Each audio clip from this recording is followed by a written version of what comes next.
তো হ্যালো বন্ধুরা, তো আমরা চলে আসলাম আরেকটি মন্দিরের দর্শন করার জন্য। তো আমরা আছি এখন দক্ষিণ ভারতের তামিলনাড়ু রাজ্যের তাঞ্জোর বিগ টেম্পল দর্শন করতে চলেছি আমরা।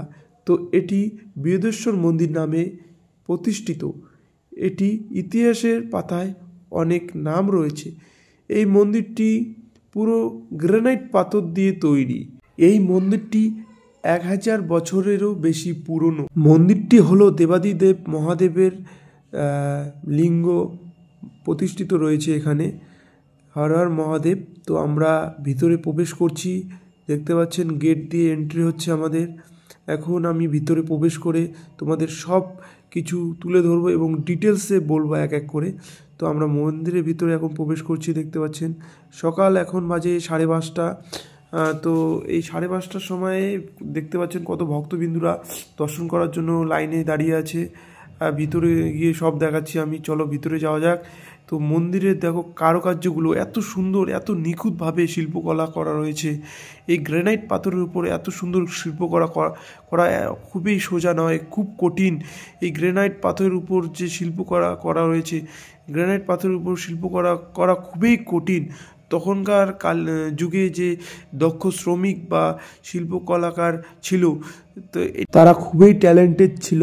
হ্যাঁ, তারা খুবই ভালো কারিগর, তাদের জবাব হয় না। তো আর এখনকার যুগে কারিগর বুঝতেই পারছেন, সব টেকনোলজি মেশিনপত্র দ্বারা তৈরি করা হয়। তো আমরা একটি গেট অতিক্রম করে মন্দিরের ভিতর প্রবেশ করেছি। তো দেখতে পাচ্ছেন সামনে আরেকটি গেট রয়েছে, এই গেটটিও আমরা অতিক্রম করে মূল মন্দিরে প্রবেশ করব। তো মন্দিরের যে গেটগুলোই দেখতে পাচ্ছেন কি সুন্দর নিখুঁতভাবে কারুকার্য শিল্পকলা দিয়ে ফুটিয়ে তুলে রয়েছে। তো মন্দিরের ভিতরে আরও কি সুন্দর কারুকার্য করা রয়েছে, সেটা ভিতরে না গেলে আপনারা বুঝতে পারবেন না। তো আমরা এক এক করে ভিতরের দিকে প্রবেশ করছি, ভিতরের দিকে গিয়ে সব দেখাচ্ছি। তো দেখছো এখানে অনেক সিকিউরিটি গার্ড রয়েছে, তোমাদের চেক করার পরে এন্ট্রি দেবে। তো এখানে আমরা বাইরের দৃশ্যটি আপনাদের দেখাচ্ছি, কি সুন্দর দেখুন বাইরের দৃশ্যটি। তো আমরা এখন সিঁড়ি দিয়ে ভিতরে প্রবেশ করব। ভিতরে প্রবেশ করে দর্শন করব আমরা দেবাদিদেব মহাদেবের যে লিঙ্গ, সেই লিঙ্গ আমরা দর্শন করব। এবং সেখানে নট অ্যালাউ ক্যামেরা, মোবাইল। তো সেখানে ভিডিও করা নিষেধ রয়েছে, তো ওটা ভিডিও করব না। তো বাইরেটা আমি তোমাদের সব দেখাচ্ছি। দেখো বাইরের যে দৃশ্য, যে গ্রানাইট পাথরের, পুরো মন্দিরটি গ্রানাইট পাথর দিয়ে তৈরি। এখানে পতিত রয়েছে এই 1,30,000 টন গ্রানাইট পাথর দিয়ে এই মন্দিরটি তৈরি। এই মন্দিরটি 1100 AD জুড়ে কমপ্লিট করা হয়েছে। এই মন্দিরের যে 1,30,000 গ্রানাইট পাথর নিয়ে আসা হয়েছে, সেগুলো নাকি 3,000 হাতির মাধ্যমে নিয়ে আসা হয়েছে। তো ভাবতে পারছেন 3,000 হাতির মাধ্যমে গ্রানাইট পাথর নিয়ে আসা হয়েছে। তো এখানে 100 কিলোমিটার দূরেও কোনো পাহাড় বা কোনো গ্রানাইট পাথর নেই। তো এগুলো কোথা থেকে আনা হয়েছে এখনও অজানার বাইরে। তো এই পাথরগুলি 3,000 হাতির মাধ্যমে নিয়ে এসে এই মন্দিরটি তৈরি করা হয়েছে। রাজা রাজ প্রথম চলের শাসনকালে এই মন্দিরটি নির্মাণ করা হয়েছে। এই মন্দিরটি 1100 AD এলাকা জুড়ে বিস্তীর্ণ করা হয়েছে। এই মন্দিরটি চারপাশেই যে সুন্দরভাবে গ্রানাইট পাথরের উপর কারুকার্যগুলি ফুটিয়ে তুলেছে কারিগর, আগেকার দিনের যে দক্ষ শ্রমিক বা শিল্পকলাকার ছিল তারা।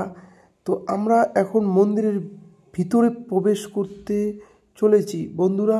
তো আমাদের সঙ্গে থাকুন এবং দেখতে থাকুন এই ভিডিওটি। আমি এখন ধীরে ধীরে আস্তে আস্তে মন্দিরের ভিতরে প্রবেশ করব। তো আমি বলেছিলাম যে মন্দিরের ভিতরে ভিডিও করব না। তো আমি এখানে তাকে জিজ্ঞাসা করলাম, বলল ভিতরে কোনো বিগ্রহ বা লিঙ্গকে ভিডিও করা নিষিদ্ধ। তো আমি দূর থেকে ভিডিও করে আমি তোমাদের যে ভিতরে লিঙ্গটি রয়েছে দেবাদিদেব মহাদেবের, সেই লিঙ্গটি দর্শন করার চেষ্টা করব। তো ভিতরে আমি দূর থেকে জুম করে তোমাদের দর্শন করাবো। তো চলো ভিতরের দিকে যাওয়া যাক। মন্দিরের ভিতরে অনেক লাইন রয়েছে, সেই লাইন অতিক্রম করে আমরা এখন ভিতরের দিকে এবং সিঁড়ি দিয়ে উঠবো। ভিতরে উঠে মন্দির দর্শন করব। বিগ্রহগুলো, যে দেবাদিদেব মহাদেবের যে বিগ্রহ রয়েছে, লিঙ্গ রয়েছে, সেই লিঙ্গটি দর্শন করব এখন। তো চারপাশে যে নন্দী মহারাজ রয়েছে, দেখতে পাচ্ছেন নন্দী মহারাজ। সেই নন্দী মহারাজ 13 ফুট উঁচু। সেই নন্দী মহারাজ 13 ফুট উঁচু নন্দী মহারাজ। সেই নন্দী মহারাজকে দেখলেন, ওই নন্দী মহারাজ কথায় আছে যে একটি মাত্র গ্রানাইট পাথর দিয়ে সেই নন্দী মহারাজ নির্মিত।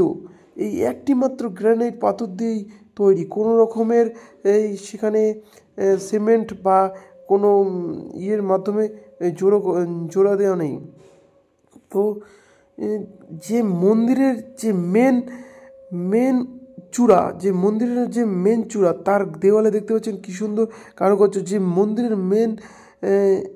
আমরা এখন মন্দিরের ভিতরে প্রবেশ করব। মন্দিরের ভিতরে প্রবেশ করে দেখছেন কত ভিড় রয়েছে, কত ভক্তবিন্দু। মন্দিরের ভিতরে এখন আমরা প্রবেশ করছি। মন্দিরের ভিতরে লাইন দিয়ে আমরা এখন দর্শন করব দেবাদিদেব মহাদেবের যে বিগ্রহ বা লিঙ্গ, সেই লিঙ্গ আমি দূর থেকে জুম করে তোমাদের দেখানোর চেষ্টা করব। তো দেখুন ভিতরে কত লাইন রয়েছে, মেয়েদের লাইন আলাদা, ছেলেদের লাইন আলাদা। তো এই দেখতে পাচ্ছেন মেয়েরা এদিকে, ছেলেরা এদিকে লাইন দিয়ে দাঁড়িয়ে আছে। তো ওই তো ভিতরে রয়েছে, আমি জুম করে দেখানোর চেষ্টা করছি। হর হর মহাদেব, হর হর মহাদেব, জয় শিব শম্ভু ভোলেনাথ মহেশ্বর। তো আমি জুম করে তোমাদের দেখালাম, জুম করে দর্শন করলাম। তো আমি এখন ভিতরের দিকে এগিয়ে যাব। তো ভিতরের দিকে এগিয়ে যাচ্ছি আমি। আমার সঙ্গে রয়েছে মহারাজ, নিরীহ মহারাজ, ভক্তিবেদান্ত নিরীহ মহারাজ। তো মহারাজের সঙ্গেই আমরা এই দক্ষিণ ভারতের ট্যুরে এসেছি। মন্দিরের যে বিগ্রহ বা লিঙ্গ তোমাদের তো দর্শন করালাম।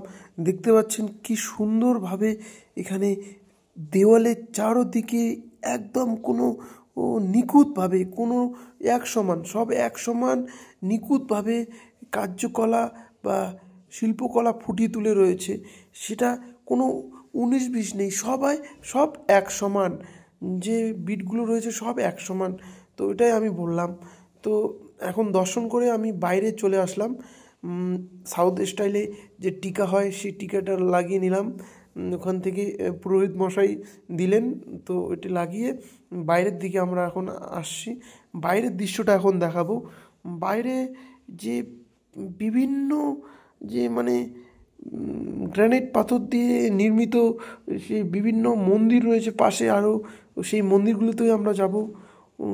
এখানে যে মেন মন্দির, সেই মেন মন্দিরটি আমরা দর্শন করে আসলাম। এখন তার চারপাশে অনেক আরও মন্দির রয়েছে, ছোট ছোট মন্দির রয়েছে।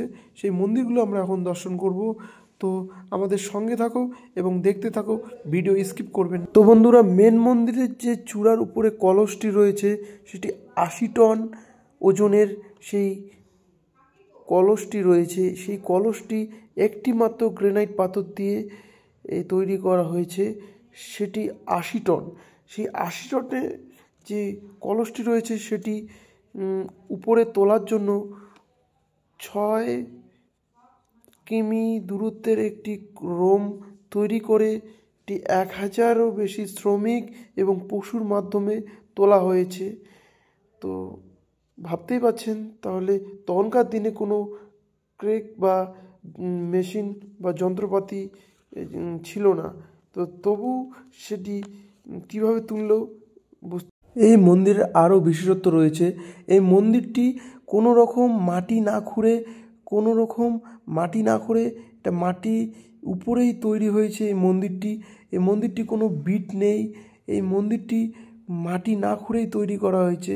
তো এই মন্দিরের দেওয়াল গ্রানাইট পাথরগুলি কোনো রকম সিমেন্ট বা কোনো রকমের কেমিক্যাল যুক্ত করে জোড়া লাগানো হয়নি। এগুলো সব ক্যাটালগের মাধ্যমে এই পাথরের উপর করা হয়েছে। এই ক্যাটালগ মাধ্যমেই এই মন্দিরটি নির্মিত। সেই নির্মিত মন্দিরটি এখনও পর্যন্ত এই একইভাবে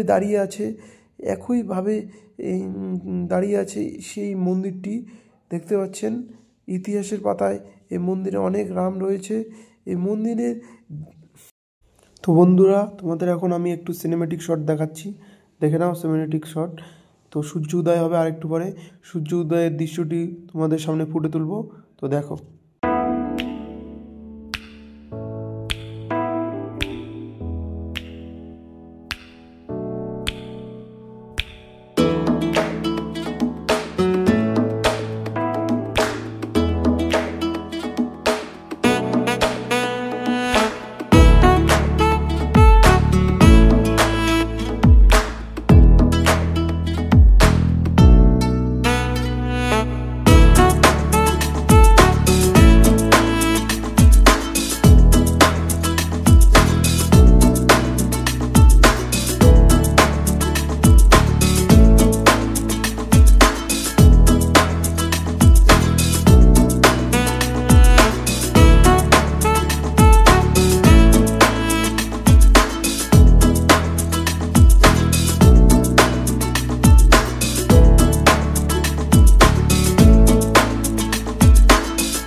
তো বন্ধুরা, তোমাদের যে আমি নন্দী মহারাজের কথা বললাম, সেই নন্দী মহারাজ 13 ফিট উঁচু একটি গ্রেনাইট পাথরের মাধ্যমেই তৈরি করা হয়েছে। তো তার পাশেই রয়েছে একটি মন্দির, সেই মন্দিরটি হচ্ছে দেবী মায়ের মন্দির। এই মন্দিরটি দেখিয়ে আমার আজকের ভিডিও এখানেই শেষ করব। তো বন্ধুরা, ভালো লাগলে অবশ্যই একটি লাইক, কমেন্ট, শেয়ার করবেন। এরকম দক্ষিণ ভারতের নতুন নতুন ভিডিও দেখার জন্য অবশ্যই চ্যানেলটিকে সাবস্ক্রাইব করে রাখবেন, অল নোটিফিকেশনটি অল করে। নমস্কার।